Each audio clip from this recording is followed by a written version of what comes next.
Bismillahirrahmanirrahim. Assalamualaikum warahmatullahi wabarakatuh. Waalaikumsalam warahmatullahi wabarakatuh.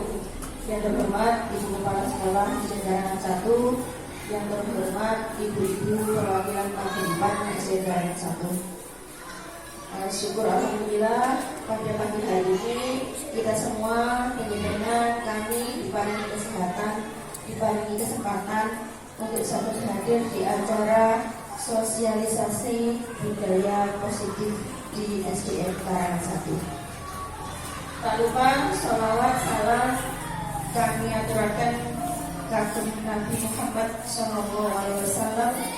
Allahumma sholli ala sayyidina Muhammad. Sebelum acara kita mulai, Bapak Ibu, Ibu yang saya hormati, mari kita baca basmalah. Bismillahirrahmanirrahim.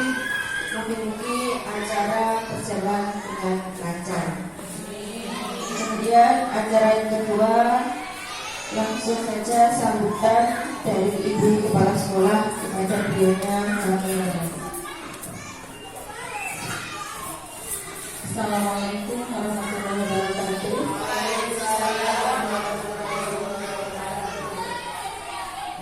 Selamat siang dan salam sejahtera bagi kita semua. Bismillahirrahmanirrahim. Alhamdulillahirabbil alamin. Wassalatu wassalamu ala asyrofil anbiya'i wal mursalin sayyidina Muhammadin wa ala alihi wasallam. Rabbi shrah li wa yassir li amri wahlul 'uqdatam min lisani yafqahu qawli.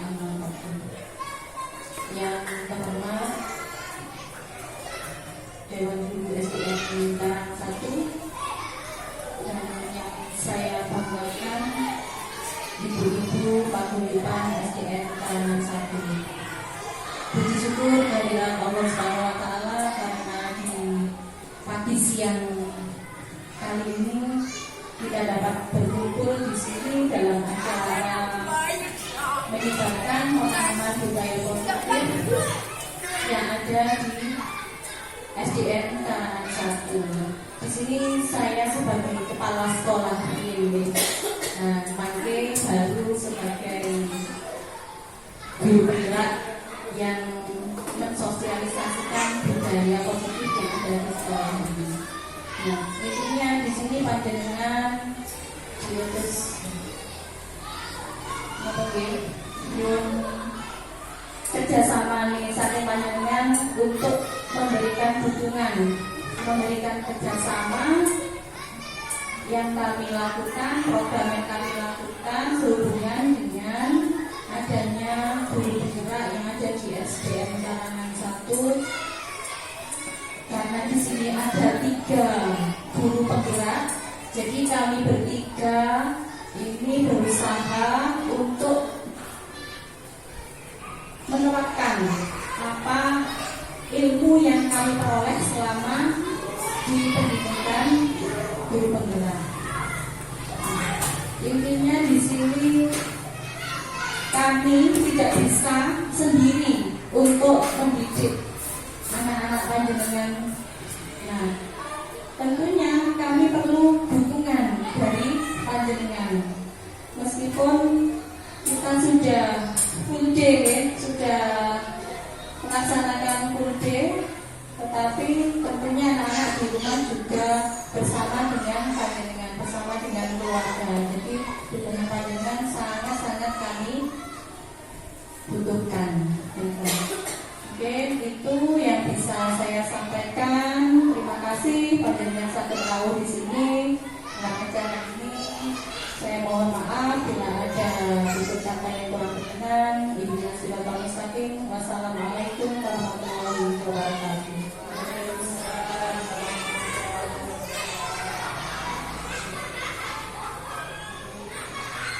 Ada mohon sambutan dari Ibu Kepala Sekolah. Acara berikutnya akan kita doa ya, akan kita ucapkan doa yang akan dipimpin oleh Pak Afan. Mohon maaf.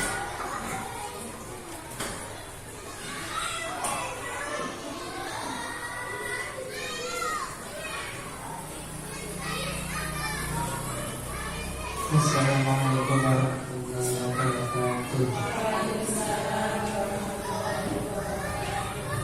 Semoga kita selalu berdoa, semoga pertemuan pagi hari ini membawa manfaat dan barokah bagi kita semua. Al-Fatihah. A'udzubillahi minasyaitonir rajim. Bismillahirrahmanirrahim. Alhamdulillahirabbil alamin. Arrahmanirrahim. Maliki yaumiddin. Iyyaka na'budu wa iyyaka nasta'in. Ihdinas siratal mustaqim. Shiratal ladzina an'amta 'alaihim ghairil maghdubi 'alaihim waladdallin. Allahumma shalli wa sallim ala sayyidina Muhammad wa ala sayyidina Muhammad. Walhamdulillahirabbil alamin. Hamdan katsiran hamdan 'alamin hamdan wafiqan wa yukafi'u mazidah. Ya Rabbana lakal hamdu kama yanbaghi li jalali wajhika wa sultani. Allahumma shalli wa sallim ala sayyidina Muhammad sallallahu alaihi wa sallam min jami'il ahwal wal afat wa taqabbal minna ya Allah wa tuqabbal minna salat wa tarfa'na bi 'indaka 'inda rabbik wa tubayyana bi 'indaka wa tuqabbal Allahumma nas'aluka salamatan fid din wa dunya wa akhirah wa akhiratun jazaa'an ziyadatan wa barakatan rizqi wa tawbatan qabla rahmatan indana wa maghfiratan rabbana Allahumma qul alayna fika rabbana wa najana wa amra al-jazaa rabbana hab lana min azwajina wa dhurriyyatina qurrata a'yun waj'alna lil muttaqina imama rabbana hab lana min azwajina wa dhurriyyatina qurrata a'yun waj'alna lil muttaqina imama rabbana atina fid dunya hasanah wa fil akhirati hasanah wa qina adzabannar wa sallallahu ala sayyidina Muhammadin nabiyil ummi wa ala alihi wa sahbihi wa baraka wa sallam. Subhana rabbika rabbil izzati amma yasifun. Wassalamu ala mursalin walhamdulillahi rabbil alamin. Al-Fatihah. A'udzu billahi minasyaitonir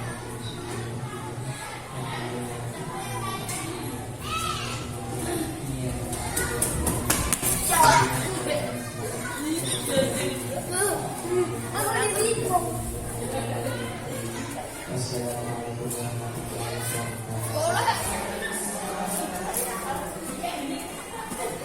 wabarakatuh.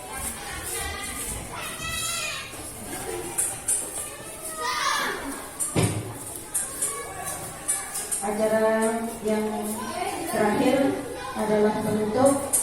Sebelum saya tutup, setelah kami tutup ini nanti ada kegiatan sosialisasi yang disampaikan oleh Ibu narasumber. Jadi, sebelum saya tutup, izinkan saya menyampaikan sebuah pantun.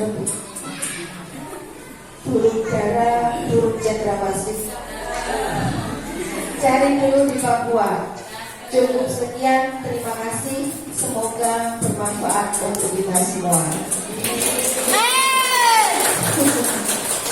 Mohon pangapunten kalau ada salah-salah kata dari saya. Aturaken sedaya hormatan. Wassalamualaikum warahmatullahi wabarakatuh. Waalaikumsalam.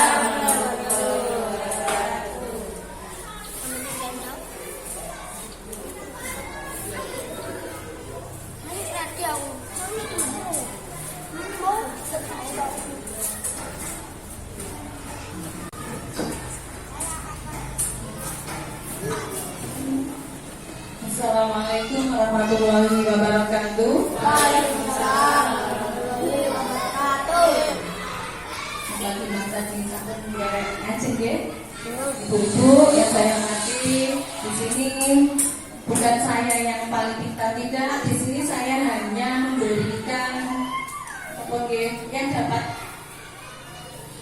disosialisasikan. Kesannya panjenengan sedang ngertos, kita saling sharing bagaimana kita membudayakan budaya positif yang ada di sekolah. Nah, nanti akhirnya bisa diterapkan juga di rumah. Nah, terus tidak hanya di sekolah saja, tapi tentunya juga diterapkan di lingkungan rumah atau di lingkungan sekitar. Baiklah, Bapak, Ibu-ibu, saya mulai. Jadi di sini saya mendapatkan tugas untuk sosialisasi, bahasa keren itu diseminasi, kami mawon itu ke. Nah, karena di sini kami bertiga, jadi kami perannya kebingungan. Maksudnya kebingungan begini. Biasanya itu satu sekolah itu hanya satu saja guru penggeraknya yang lolos. Tapi alhamdulillah di SDN Carangan 1 ini ada 3 orang. Jadi dengan adanya pendidikan guru penggerak ini, intinya nanti dapat meningkatkan hasil belajar. Tidak hanya itu juga dapat menumbuhkan karakter anak-anak yang baik. Tentunya itu yang kita inginkan. Jadi anak-anak itu meskipun nanti mempunyai ilmu yang sangat tinggi tapi tidak mempunyai karakter, tidak mempunyai etika yang baik, tentunya itu tidak akan dihargai oleh masyarakat. Nah, ini saya kebetulan ini bertugas sosialisasinya ke panjenengan. Jadi ini budaya positif ini maksudnya menyebarkan ya kita disosialisasikan ke panjenengan sebaiknya. Jenengan kenal mimpi boten? Sinten? Dari sinten? Nanti seneng kan boten? Ini sinten? Niki Bapak Pendidikan Indonesia, Langge Ki Hajar Dewantara. Ki Hajar Dewantara. Jadi latar belakang panjenengan kesini, niki karena apa? Menurut beliau, menurut Ki Hajar Dewantara itu, kekuatan sosial kultural itu menjadi proses mengembangkan kekuatan program anak yang masih samar-samar. Nah, pendidikan itu bertujuan untuk apa? Menuntun anak-anak untuk mengembangkan garis samar agar dapat memperbaiki lakunya. Jadi anak-anak itu punya karakter sendiri, berasal dari keluarga, dari sosial kultural. Jadi di sekolah itu hanya menebalkan, tidak bisa mengubah. Contohnya kita. Jadi seorang pendidik itu diibaratkan sebagai petani. Petani kalau ingin menanam padi, nah jadi tidak bisa mengubah menjadi menanam jagung. Jadi kalau menanam padi ya, bisanya anak-anak itu ditebalkan atau petani itu menyirami, memupuk, kemudian rumputnya dicabuti biar tumbuh subur. Demikian juga dengan pendidik. Jadi seorang anak itu punya karakter masing-masing, punya pengetahuan awal masing-masing. Jadi di sini Bapak Ibu guru hanya bertugas menebalkan apa yang sudah mereka miliki. Kalau dulu konsep pendidikan itu anak itu seperti kertas kosong. Jadi saat Bapak Ibu guru digadeknya apa? Tapi konsep sekarang menurut Ki Hajar Dewantara ini tidak. Jadi anak-anak punya pengetahuan awal, punya karakter masing-masing yang harus dikembangkan, yang harus dijadikan lebih baik. Nah,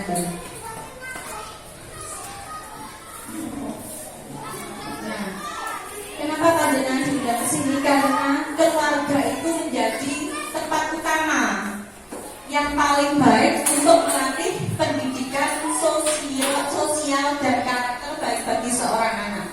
Keluarga itu tempat bersemainya pendidikan yang sempurna bagi anak untuk melatih kecerdasan budi pekerti. Keluarga juga merupakan ekosistem kecil untuk mempersiapkan hidup anak dalam bermasyarakat dibanding dengan institusi pendidikan lainnya. Maksudnya ini ngeten. Anak-anak lebih banyak berada di lingkungan keluarga. Meskipun anak-anak itu belajar di lembaga atau di sekolah, tapi anak-anak akan menerapkannya di lingkungan keluarga. Jadi apapun yang terjadi, keluarga lah yang menjadi tempat utama, yang paling baik. Mencontoh dari panjenengan semua, dari lingkungan sekitarnya. Itu berasal dari lingkungan keluarga. Nah, keluarga menjadi ruang bagi anak untuk mendapatkan teladan, tuntunan. Tadi yang saya bicarakan, contoh itu berasal dari keluarga, dari orang tua, tempat berinteraksi, Ade Bude. Kemudian antara satu dengan yang lain menyelesaikan persoalan yang mereka hadapi tentunya ini berasal dari lingkungan keluarga juga. Nah, oleh sebab itu orang tua ini sebagai guru, orang tua sebagai guru, penuntun dan pemberi teladan, pemberi teladan. Jadi contohnya kita mawon. Pangapunten mohon maaf, misalkan hal yang kecil mawon, hal yang kecil. Lek bapak ibu niku misalkan masuk rumah tidak mengucapkan salam, contoh itu saja nih. Mesti putrane panjenengan terus seperti. Nggih. Nah, terus setiron nggih, contoh masuk rumah juga tidak mengucapkan salam. Nah, hal-hal kecil seperti itu ini yang harus kita ubah agar apa? Anak-anak bisa mencontoh perilaku kita. Hal sekecil apapun mesti kita akan dicontoh. Tidak hanya di sekolah pun juga begitu. Bapak ibu guru kadang istirahatnya kan nggak pakai sepatu ya. Itu saja ditegur juga anak. Bu, sepatunya mana? Oh, saya disuruh pakai sepatu lah. Itu hal-hal kecil. Nah, demikian juga dengan hal-hal kecil itu akan selalu dicontoh anak-anak. Nah, budaya positif itu apa? Nah, ini nanti panjenengan akan mendapatkan ini disiplin positif. Jadi disiplin yang ada di lingkungan sekolah dan nilai kebajikan yang ada di universal dunia. Kemudian ada teori motivasi, dukungan, penghargaan dan restitusi. Mungkin juga ini kasih itu ya. Belum pernah mendengar bahasa ini ya.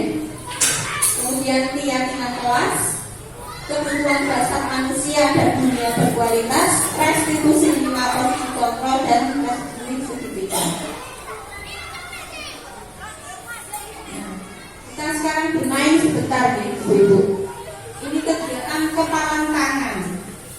Ini berdua, harus berdua. Jadi dengan bayangnya kan mawon. Jadi berpasangan dua-dua, A dan B menyobek sebuah kertas atau menyobek kertas atau dibayangkan bisa ya sebagai A atau sebagai B. Jadi misalkan A menyobek kertas kecil kemudian menuliskan benda atau sesuatu yang sangat berharga untuk Anda. Misalkan tapi ini yang sebagai menyobek kertas, misalkan diibaratkan kertas C itu dituliskan emas, jadi kemudian teman B sebelahnya ini mencoba dengan sekuat tenaga dengan berbagai cara meminta memberikan benda tersebut. Jadi intinya itu Bu Ana berusaha mengambil, meminta, bisa membujuk, mengancam, merayu apapun agar kertas yang ada dipegang oleh buku ini bisa termiliki oleh Bu Ngetos. Nah, coba kita lakukan. Jadi apapun yang sangat berharga untuk panjenengan dan temannya berusaha untuk mengambil. Jadi dimulai ya. Jadi tangannya dikepalkan, kemudian sebelahnya mengambil, berusaha mengambil loyok, buka, ngoten nggih. Panjenengan sakit bertiga. Apa kali lawan iki? Kali kula setelah kali Pak Afan. Nggih, nggih, monggo. 1, 2, 3. Makan ya satu sisa.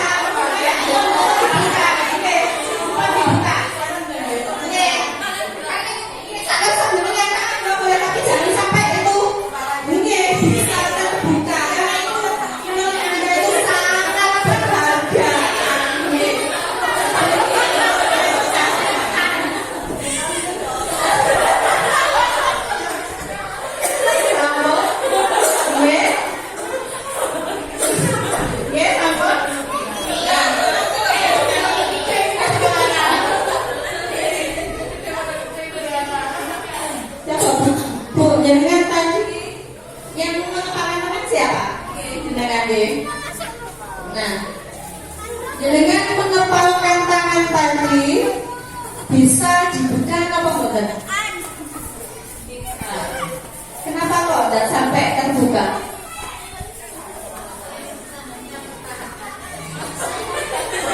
Nggih, memperhatikan. Perasaan jenengan sudah sulit. Apa yang jenengan lakukan untuk meraih kepala tangan yang ada di sebelah? Memaksa nggih. Tapi sakit dibuka nggih. Sakit nggih. Jadi begini. Intinya ngeten. Dalam kegiatan ini sesungguhnya siapa yang memegang kendali? Kita sendiri ya, kita sendiri yang memegang kendali. Maksudnya nggak?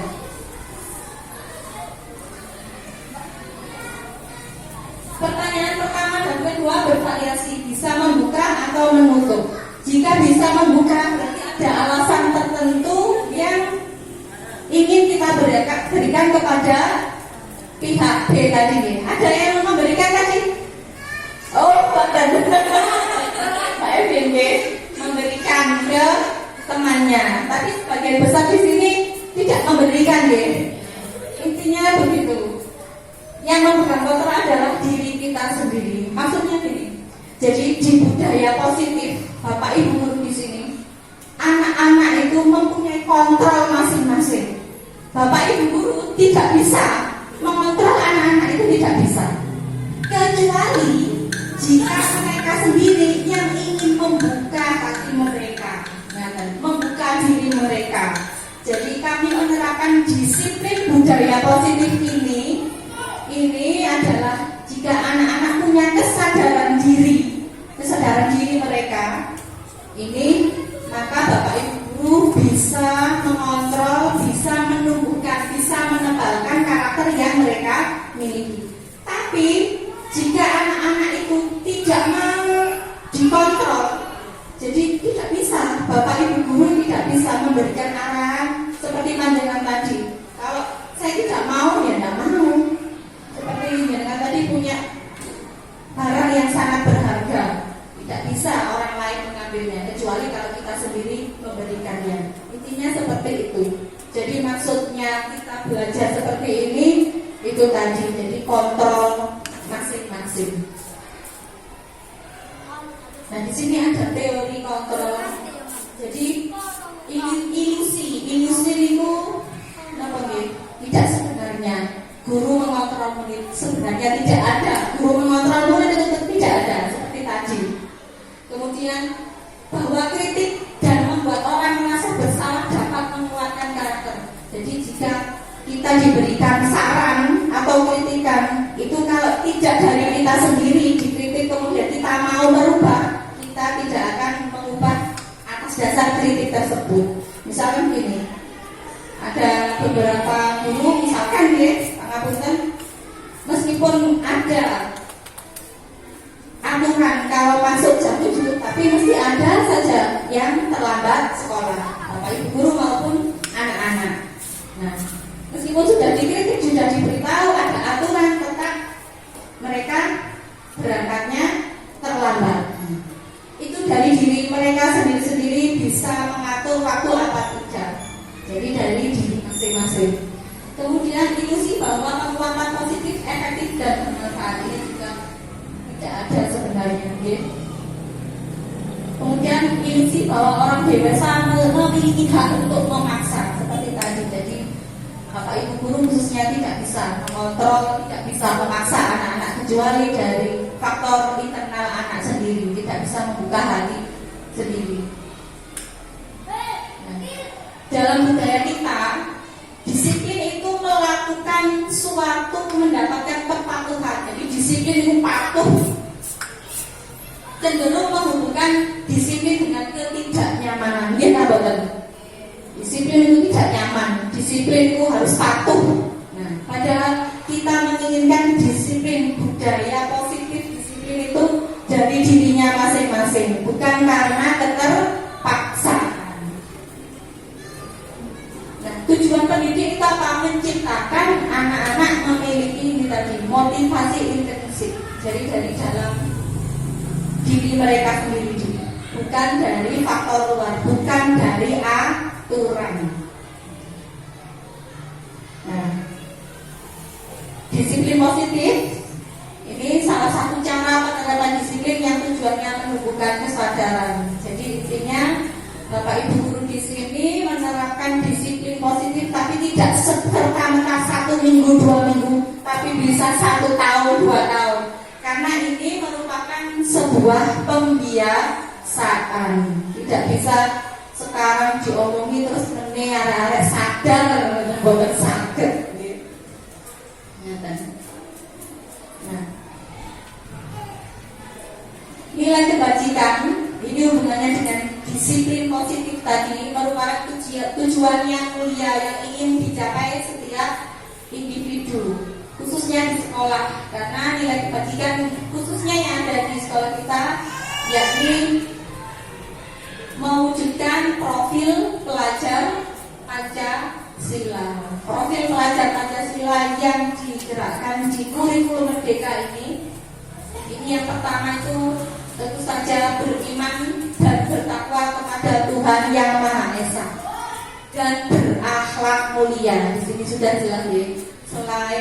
Selain hubungannya dengan Tuhan, juga dengan manusia, juga dengan makhluk lainnya. Tidak ada dengan manusia, dengan tumbuhan, dengan hewan juga.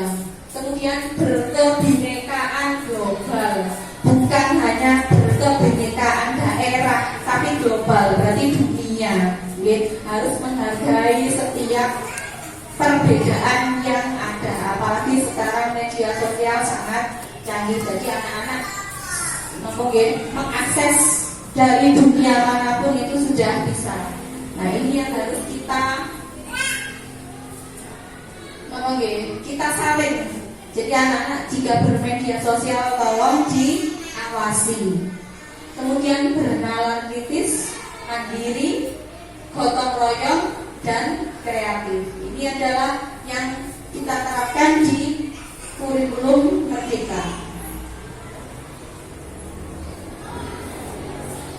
Teori motivasi perilaku. Nah, untuk menghindari ketidaknyamanan, kita kembali ke disiplin tadi. Untuk menerapkan profil pelajar Pancasila, jadi kita menerapkan motivasi. Motivasi apa yang harus kita terapkan untuk menghindari ketidaknyamanan hukuman? Apa yang akan terjadi apabila saya tidak melakukannya? Ini merupakan motivasi eksternal, jadi bukan dari dalam diri anak, tapi berasal dari luar karena adanya hukuman tadi. Misalkan begini, terlambat sekolah dihukum mengelilingi lapangan 2 kali, tidak hafal perkalian, tangani zaman biyen ngoten nggih. Diketes sampai ping pira ngoten nggih. Itu jadi anak-anak itu takut tidak masuk sekolah atau tidak terlambat karena hukuman. Itu merupakan motivasi eksternal, bukan dari anaknya tapi dari luar. Kemudian untuk mendapatkan imbalan dari orang lain atau institusi, apa yang akan saya dapatkan apabila saya melakukannya? Intinya ini namanya penghargaan. Jadi hukuman itu sama dengan penghargaan. Ini juga merupakan motivasi eksternal. Jadi hukuman itu sama tidak baiknya dengan penghargaan, sama tidak baiknya dengan hadiah, karena berasal dari luar, bukan dari dalam diri kita sendiri. Nah, sekarang kalau untuk menghargai diri sendiri, saya akan menjadi orang yang seperti apa bila saya melakukannya? Ini baru dari dalam diri sendiri, motivasi internal. Nah, hukuman di sini ada 3 kata: hukuman, konsekuensi, dan restitusi. Hukuman itu bersifat tidak terencana. Maksudnya kan? Jadi anak-anak itu tidak diberikan agak tahu apa tidak. Seperti tadi masuk kelas terlambat langsung diberi hukuman. Jadi kan anak tahu kalau terlambat diberikan hukuman. Misalkan nanti beli jajanan di luar, Tapi di sini kan itu diberlakukan, itu tidak boleh. Makanya diberi hukuman mencatat. Kemudian tidak dilibatkan, anak-anak itu tidak dilibatkan dalam membuat hukuman ini tadi, kan langsung satu pihak saja. Nopo tak minyak lari-lari dihukum, nak boten nggih. Sampeyan teh dihukum layu tak dihukum membaca istighfar 100 kali lah mungkin. Ayo saiki dihukum mengelilingi lapangan, kan tidak guru yang memberi hukuman. Jadi anak-anak tidak dilibatkan, itu hukuman. Bersifat searah tadi, hanya satu arah saja. Kemudian bersifat atau berupa fisik atau psikis, bisa berupa omongan Bapak Ibu guru atau panjenengan dia sakit di rumah kan seperti itu ya. Misalnya tidak mau nyapu, kita duli kan? Itu juga merupakan hukuman, tapi bersifat verbal. Kalau fisik itu tadi bisa anak disuruh mengelilingi lapangan, itu fisik. Disuruh berdiri di depan, itu juga fisik. Nah, sedangkan konsekuensi niku bersifat terencana. Ini ada aturan, ada peraturannya. Jadi ada peraturan di kelas itu, misalkan jika memakai perhiasan, kalau hilang sekolah tidak bertanggung jawab. Itu tadi itu bersifat terencana, tapi hanya dibuat oleh pihak guru.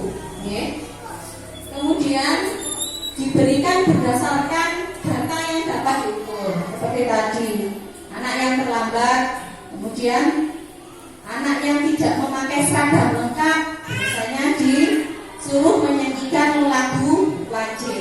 Itu adalah aturan yang diberikan oleh Bapak Ibu guru dan bersifat searah saja.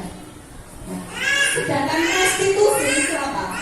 Restitusi itu proses menciptakan kondisi bagi murid untuk memperbaiki kesalahan mereka, sehingga mereka bisa kembali pada kelompok mereka dengan karakter yang lebih kuat. Niki sanes yang tulisan yang luar menurut Gosen 2004 di bukunya. Jadi beliau ini mempunyai pikiran bahwa ojo hukuman, ojo restitusi, ojo konsekuensi, tapi gawe yo restitusi. Jadi seperti ini. Ketika murid berbuat salah, guru akan menanggapi dengan cara yang memungkinkan murid untuk membuat evaluasi internal tentang apa yang dapat mereka lakukan untuk memperbaiki kesalahannya mereka dan mendapatkan kembali harga dirinya. Jadi di sini restitusi itu menguntungkan korban, tetapi juga menguntungkan orang yang telah berbuat salah. Contohnya ya kan, ini contoh dari restitusi.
kasih contoh segitiga restitusi. Jadi restitusi itu ada 3 tahapan. Oke.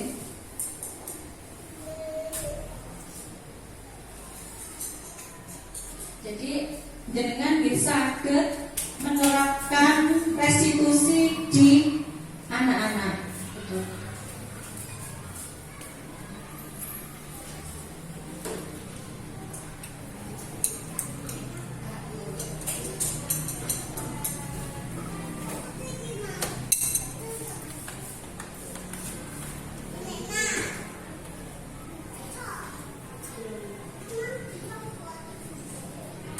Jika anak-anak membuat kesalahan, kita jangan langsung membentak atau memberikan hukuman. Jadi anak-anak diyakinkan dulu, ditanya dulu, kenapa kamu melakukan kesalahan? Seperti tadi setelah sekolah ditanya, kenapa kok melakukan kesalahan?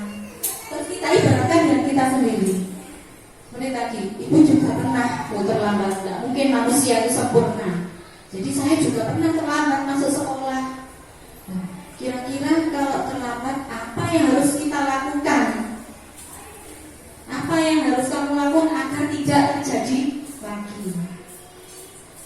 Kan tadi menjawab, saya tidurnya malam, karena bermain HP.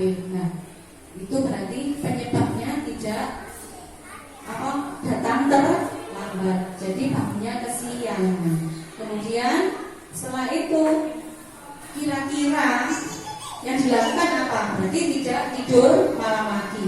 Selain tidak tidur malam lagi, apa lagi? Meminta ibu untuk membangunkan. Jadi seperti itu. Kemudian keyakinan apa yang dimiliki anak itu agar tidak terjadi lagi. Kalau terlambat berarti kan ini berhubungan dengan disiplin. Keyakinan yang dimiliki adalah disiplin itu tadi. Jadi kita harus menerapkan disiplin tepat waktu pada diri kita. Nah, jadi intinya, ibu-ibu, kita bisa menerapkan restitusi kepada anak kita. Jadi jangan sampai kita menyalahkan anak seperti itu. Kita tanya dulu, kenapa mereka melakukan hal itu. Mungkin kalau anak yang sudah besar bisa ditanya. Tapi kalau anak kecil, terus bu. Nah, oke. Mesti kata dia. Kalau anak kecil ya dengan bahasa mereka. Misalkan anak-anak nangis, minta jajan, nggak ada nih. Kenapa kamu kok minta jajan? Kan mesti rasanya enak. Nah, rasanya kan tidak seperti kita membuat sendiri makanan di rumah, jajan di luar itu mesti lebih enak karena ada perasa, warnanya lebih merah, lebih menyala. Nah, itu membuat mereka menarik. Nah, kita tanyakan kenapa kok kamu suka jajan itu, padahal itu tidak sehat. Nah, kita tanyakan. Nah, jadi kita sebagai orang tua yang memfasilitasi anak kita apa yang mereka inginkan. Tapi gini kedah sabar, tidak bisa sekali, 2 kali atau setahun 2 tahun itu bisa kita lakukan. Nah, kegiatan atau restitusi ini tidak semua dilakukan. Misalkan ibu kalau mencuri, nah itu juga bisa dilakukan, tapi harus dengan sanksi Kalau itu kan sudah sangat fatal. Sama kita tanyakan dulu apa penyebabnya. Di sekolah juga begitu. Kita mengharapkan atau kita mulai menerapkan restitusi di sekolah. Jadi tidak langsung anak diberikan hukuman. Jadi kita tanyakan dulu apa masalah mereka. Jadi kita bisa, bukan kita yang memberikan solusi, tapi dari anaknya sendiri. Nah, kita bimbing. Misalkan solusinya itu kurang tepat, kita bisa membimbingnya. Apa? Contoh kadang anak itu beli jajan di luar, padahal di situ sudah ada tulisan dilarang keluar sekolah. Nah, tapi kadang namanya anak, nah kita ditanya, nah, seperti itu tadi. Di sini tidak ada bu jajan seperti itu. Ya, tapi sehat enggak? Mereka jawab enggak. Nah, sekarang tidak akan terlihat, tapi nanti lambat laun akan terlihat apa yang kamu makan pada saat kamu kecil. Kamu nanti berjalan lagi enggak? Bosan. Tapi kadang besok gitu diulangi lagi. Tapi ya kita harus sabar, telaten untuk melakukan hal itu. Nah, ini hukuman itu dihukum oleh penghargaan. Jadi pengaruhnya itu jangka pendek dan jangka panjang.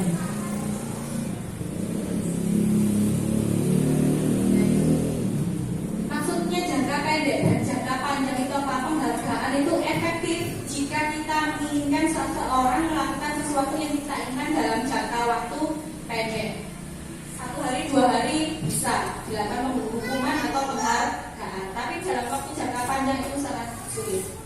Kemudian jika kita menggunakan penghargaan lagi dan lagi, maka orang tersebut akan bergantung pada penghargaan. Aku belum nyapu, tapi lek ditaringi kamu 10.000. Nah, itu tapi kalau tidak diberikan uang saku 10.000, mau tidak mereka nyapu? Tidak mau. Nah, itulah makanya hukuman itu sama dengan hadiah, ya. Itu sangat tidak ditekankan di sini. Jika kita mendapatkan penghargaan untuk melakukan sesuatu yang baik, maka selain kita senantiasa berharap mendapatkan penghargaan tersebut, kita pun menjadi tidak menyadari tindakan baik yang kita lakukan. Jadi tadi ya, hukuman itu sama dengan penghargaan. Kemudian penghargaan menghukum. Maksudnya apa? Jadi ini maksudnya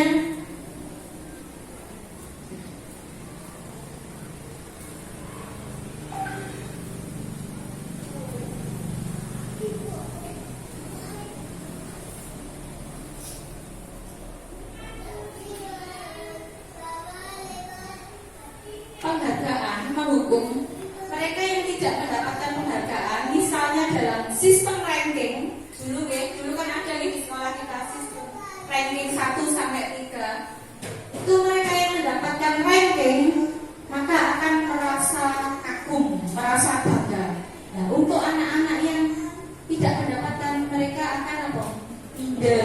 Nah, itu yang tidak kita terapkan. Makanya di kurikulum, mulai kurikulum 2013 sampai sekarang tidak dibenarkan adanya ranking karena akan membuat anak seperti itu. Yang mendapat ranking mereka bangga, senang, tapi yang tidak. Jadi di sini kita menerapkan sistem ini. Setiap anak itu mempunyai keunikan sendiri-sendiri. Contohnya pernah dilakukan di sini, anak pintar dalam atau bakatnya di bidang musik, jadi diberikan piagam di musik. Anaknya itu hanya bisa membaca dengan lancar, itu juga bisa diberikan. Biar anak-anak masing-masing itu punya kebanggaan tersendiri, bisa menumbuhkan nilai-nilai yang ada dalam dirinya. Aku iso. Jadi tidak hanya yang ranking 1, 2, 3 saja. Jadi semua punya kelebihan masing-masing.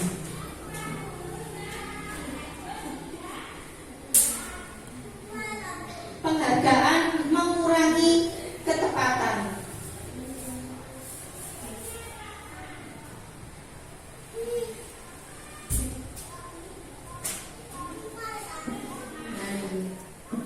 Nah, di sebuah riset, dalam sebuah percobaan, sekelompok anak laki-laki berusia sekitar 9 tahun, jadi ini seorang ahli melakukan penelitian, diminta melihat gambar wajah yang ditampilkan di layar, dan mereka harus memberitahukan wajah tersebut sama atau berbeda. Gambar tersebut hampir sama. Nah, beberapa dari mereka diberi penghargaan dalam bentuk uang pada saat mereka memberikan jawaban benar, sementara sebagian yang lain tidak. Nah, hasilnya anak laki-laki yang dibayar membuat lebih banyak kesalahan. Ini tadi, seperti tadi ya. Jadi jika diberi penghargaan, mereka akan melakukannya dengan baik. Tapi jika tidak diberikan hadiah, melakukan dengan apa gitu? Karena mau aku tak oleh hadiah, ya aku tak melakukan apa adanya, dengan tidak sungguh-sungguh. Kemudian penghargaan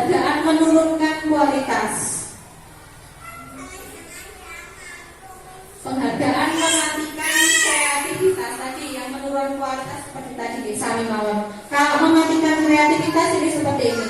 Murid diminta berpikir mengenai hadiah atau penghargaan yang bisa mereka dapatkan. Bila berhasil menulis sebuah puisi, kreativitas kelompok murid ini menjadi berkurang dibandingkan dengan tidak diberitahukan.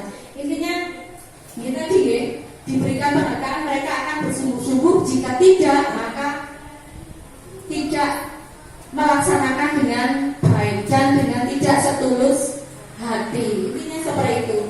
Jadi penghargaan sama dengan hukuman.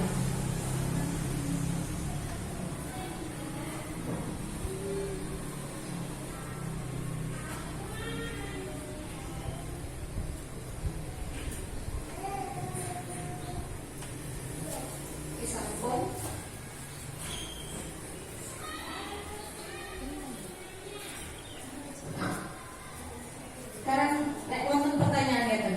Mengapa kita memiliki peraturan tentang penggunaan helm pada saat mengendarai kendaraan roda 2?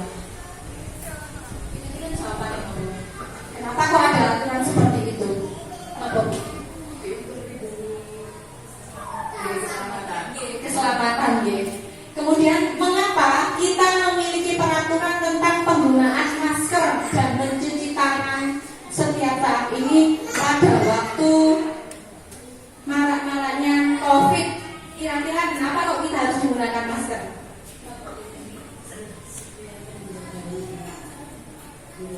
Supaya terhindar dari virus. Intinya kita kan ingin sehat, ya. Ingin sehat.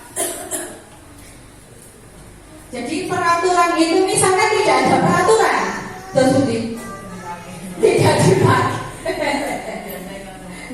Tapi pada waktu itu, pada saat gencar-gencarnya COVID, misalkan tidak ada peraturan, tidak harus pakai masker. Apakah jenengan pakai masker? Boten. Berarti tidak takut untuk sakit, ya. Kemudian yang atas ini, mengapa kita memiliki peraturan tentang penggunaan helm? Kan untuk keselamatan kita sendiri, ya, lagi. Misalkan tidak ada aturan ini, apakah dengan tetap menggunakan helm? Tidak, kadang tidak, ya. Kalau ada polisi atau ke Jombang, ke kota, ke Pare, kita menggunakan. Nah, tidak ada polisi, tidak ditilang. Berarti ini kan masih berasal dari motivasi eksternal, bukan dari diri kita sendiri. Nah, itu yang harus kita ubah. Padahal itu untuk diri kita sendiri loh, ya, bukan untuk Pak Polisi, kan.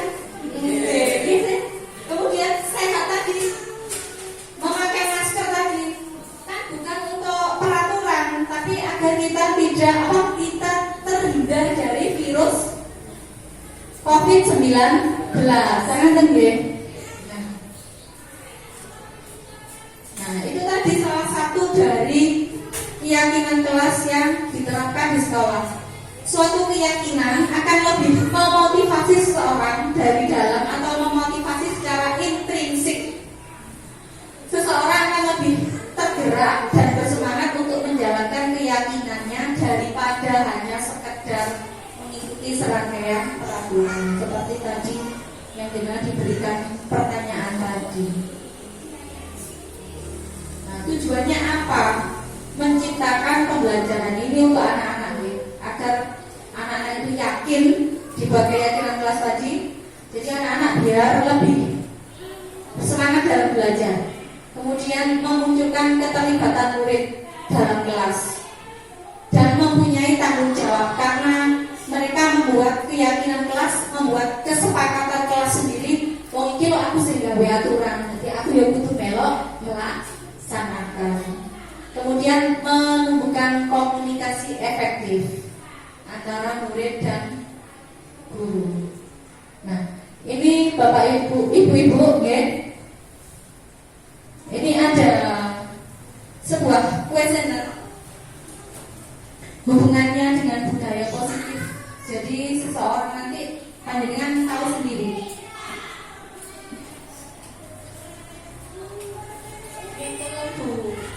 Boleh dengan bagikan.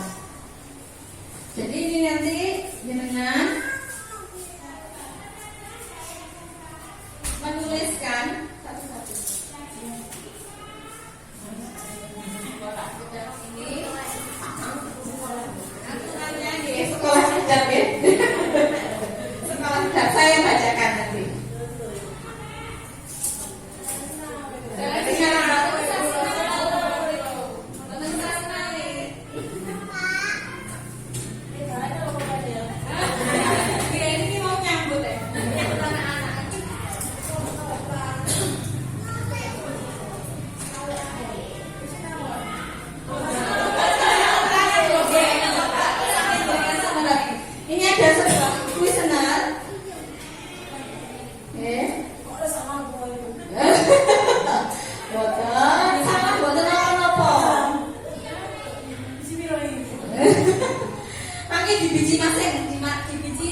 sendiri. Oke. Pertanyaan pertama, misalkan itu saya senang berteman. Oke. Jangan tulis dulu nomor 1 sampai 10. Tulis dulu.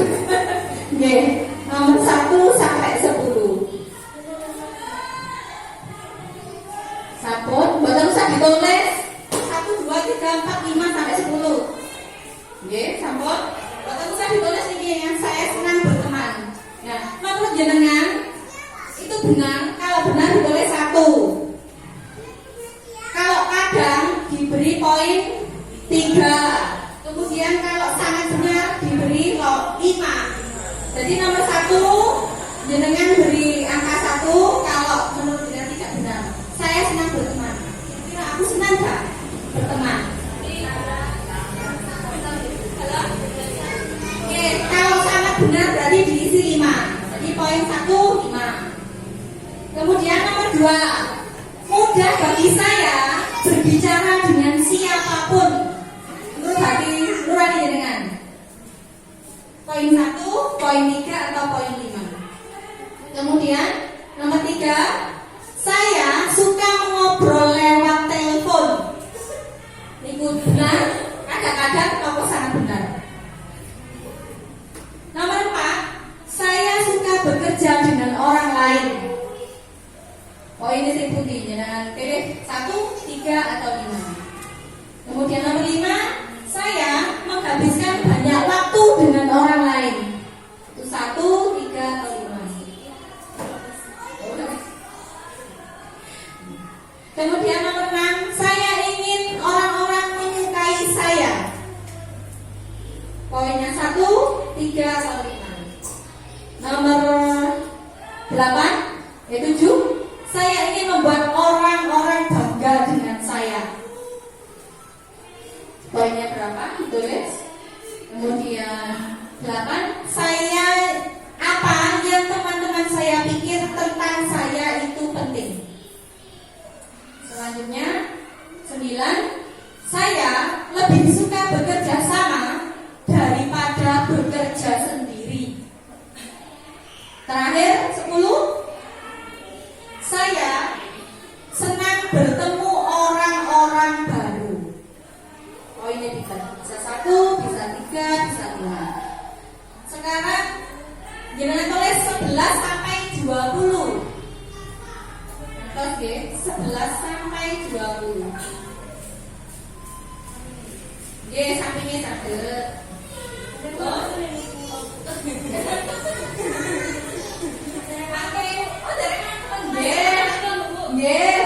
apa-apa. Mboten dibiji. Oh, ada yang belum. Nggih. Nomor 6. Oke. Nggih, sampun. Nomor 10. Saya senang bertemu orang-orang baru. Nomor 11, saya tidak suka membuat kesalahan. 12, saya suka melihat orang lain sebelum saya mencoba hal baru. 13, saya tidak suka perubahan. 14, saya ingin ruang kerja atau meja kerja saya rapi. Maksudnya meja kerja dengan ibu rumah tangga di dapur berarti ingin dapurnya rapi. Nggak harus meja kerja kita kan di dapur. 15, saya ingin terlihat sangat baik dengan apa yang saya lakukan. 16, penampilan saya sangat penting bagi saya. Kemudian 17, saya takut mencoba hal baru. 18, saya suka menjadi benar. Jadi mau salah, senang benar. 19, saya suka menyelenggarakan aktivitas. Jadi senang kegiatan. Itu 19. Selanjutnya 20 sampai 40 nih ya. Oh beres. Sampai 20.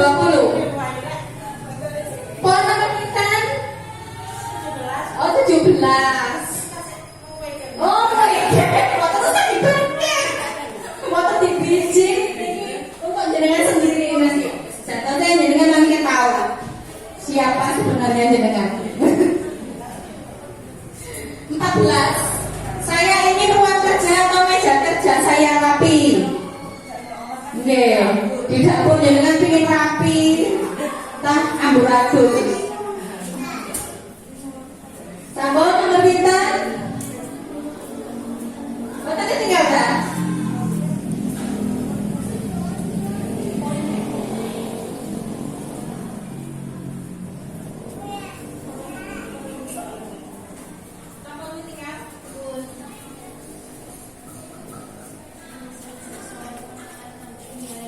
Sampun nomor pinten iki? 20. Oh, soal nomor 11.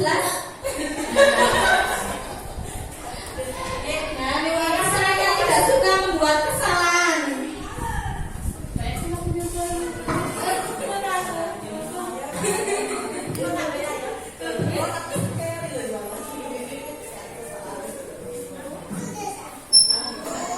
Sampun? Nomor pinten? Soalnya kalian 40. Sampun ya?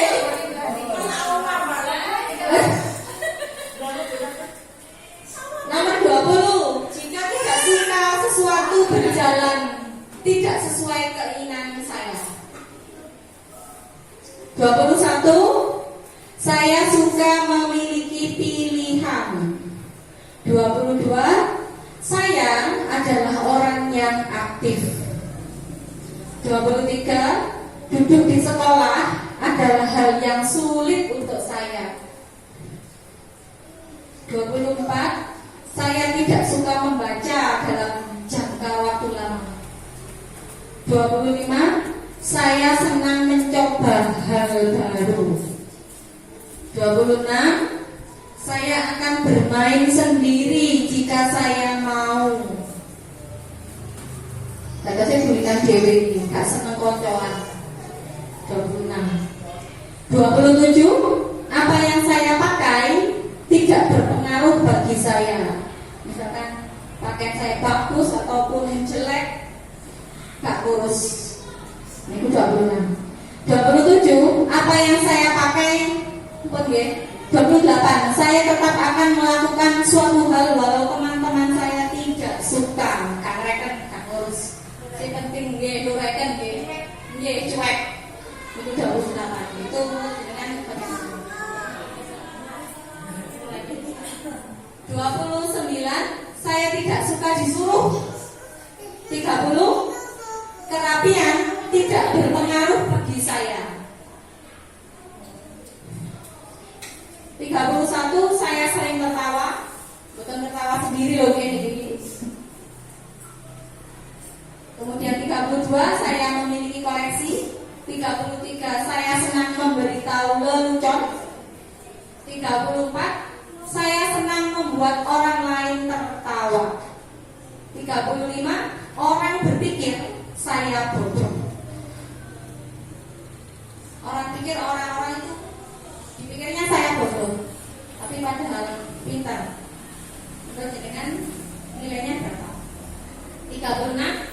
Saya suka bermain macam-macam permainan. Jadi senang bermain.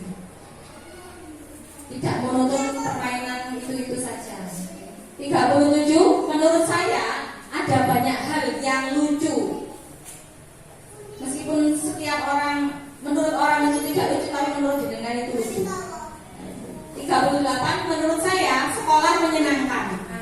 Nah, menyenangkan apa buatan sekolah? Sakar jenengan. Oh kadang-kadang berarti 3. Kemudian 39. Saya suka bernyanyi atau menari saat musik bermain.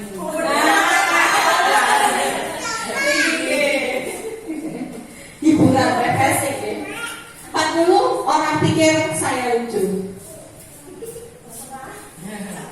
Pon, saniki jenengan hitung nomor 1 sampai nomor 10. Oh belum, ini sampun nggih. Kemudian 11 sampai 20 dihitung sendiri. 21 sampai 30 dihitung. 31 sampai 40 dihitung. Jadi memang ada 4 jumlah nggih.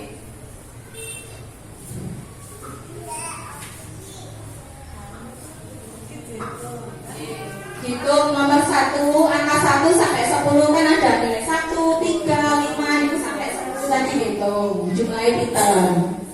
Kemudian 11 sampai 20 dihitung sendiri. Dijumlah. Belajar matematika tadi nggih. Nek boten putrane mawon sing belajar matematika. Kemudian 21 sampai 30 pinten jumlahnya. 31 sampai 40 pinten jumlahnya.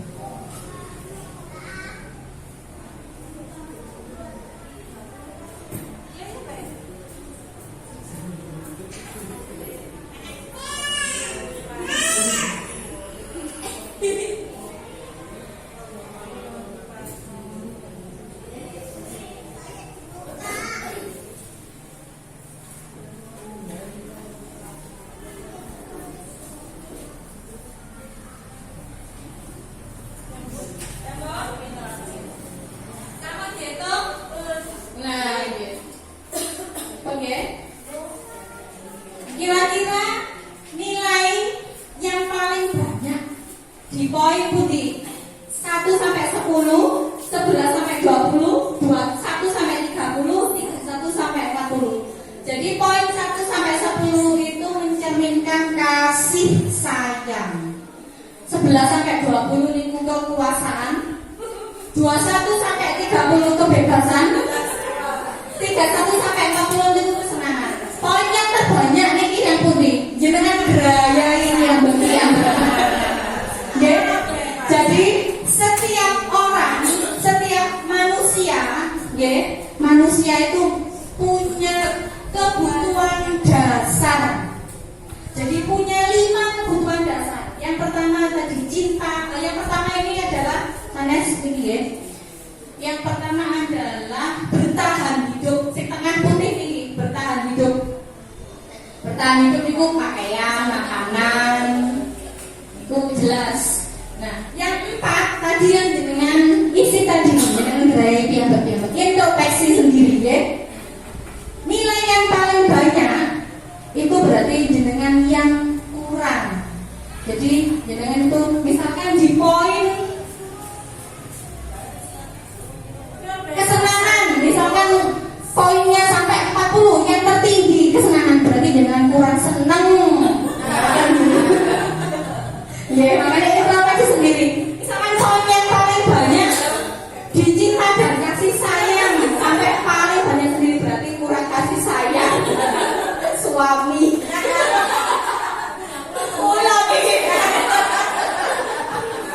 Saya juga sudah melakukan ini, Bapak Ibu guru juga ada ya, sudah melakukan isi ini. Jadi mereka sangat berayai. Oh, Mbak aku ini kebutuhan dasarku kurang ini. Demikian juga dengan anak-anak juga sama, punya kebutuhan dasar.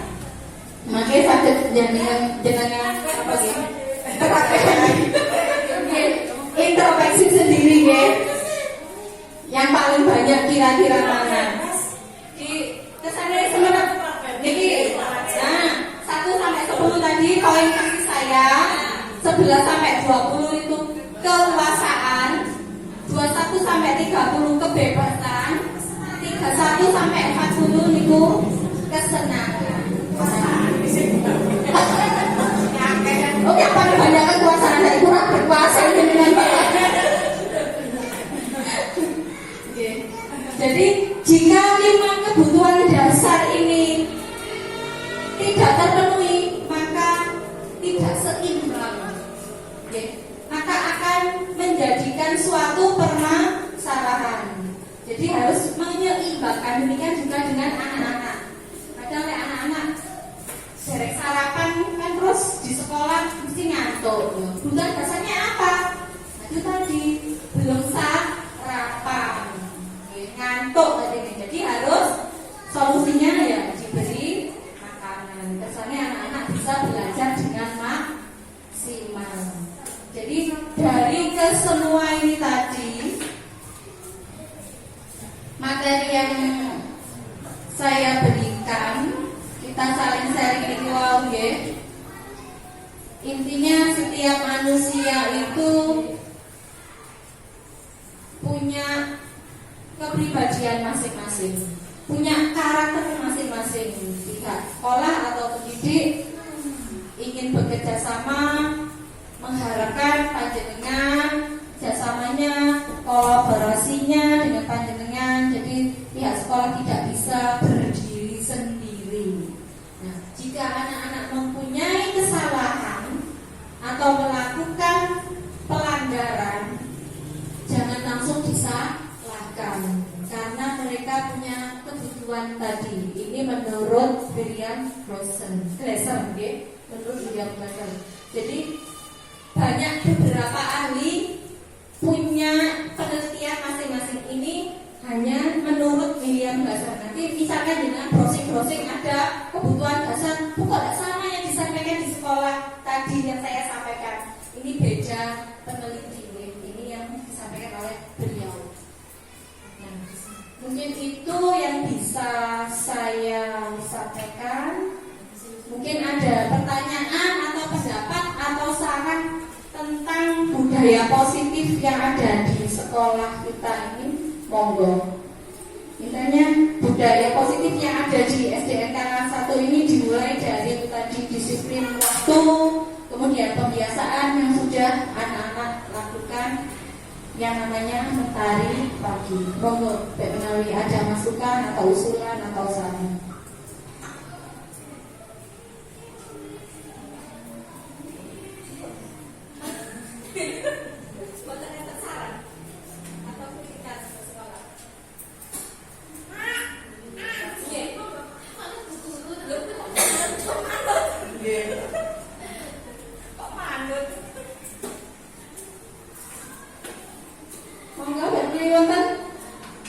Ada saran? Dapat terserah dengan saran apapun, insya Allah kita tampung. Kalau kita nanti bisa memfasilitasi dan baik untuk anak-anak, nanti kita akan berembuk bermusyawarah dengan Dewan Guru.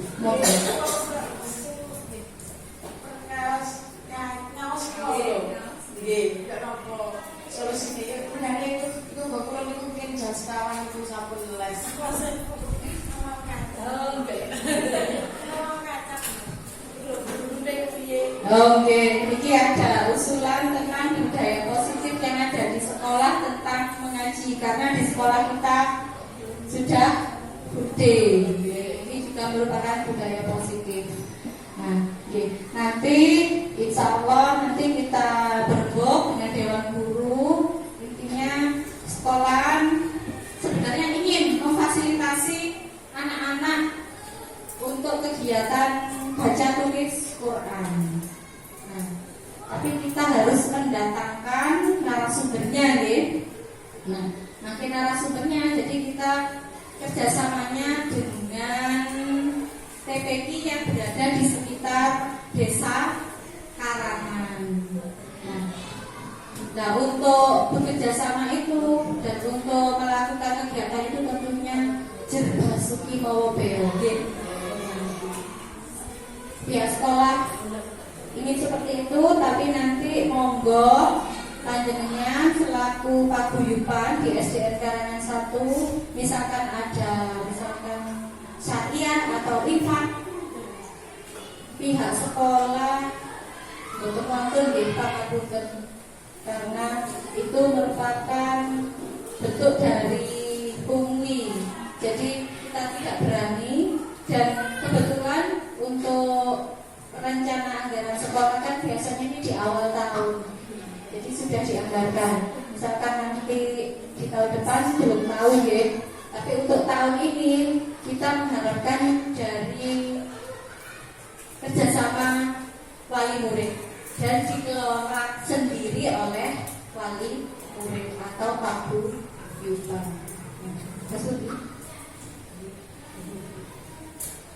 Terima kasih atas masukannya.